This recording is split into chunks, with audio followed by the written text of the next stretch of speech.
বিপদ আসলেই প্রথমে বিশ্বনবী সাল্লাল্লাহু আলাইহি ওয়াসাল্লাম একটা দোয়া পড়তেন। তিনি পড়তেন ইন্না লিল্লাহি ওয়া ইন্না ইলাইহি রাজিউন। তাহলে বিপদ এলেই আমরা এখন থেকে ইন্না লিল্লাহ করব, নাকি হায় হুতাশ করবেন?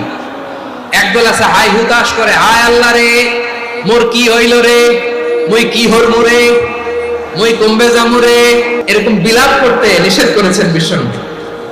কি করব, কই যাব, কি হবে, হায় হায়, এরকম হাহুতাশ আছে না নাই?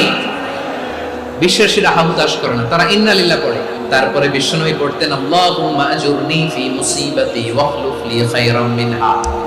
একসাথে প্রথমে পড়তেন ইন্না লিল্লাহি ওয়া ইন্না ইলাইহি রাজিউন, তারপর পরে পড়তেন আল্লাহুম্মা আজুরনি ফি মুসিবাতি ওয়াখলুফ লি খায়রাম মিনহা, মানে আল্লাহ এই যে আমি বিপদে ধৈর্য ধারণ করলাম এটার সব তুমি আমারে দাও, আর যেটা হারালাম এর চেয়ে ভালো কিছু দিয়ে মেকআপ করে দিও, ভালো কিছু দিয়ে বদল করে দিও। সুবহানাল্লাহ পড়েন।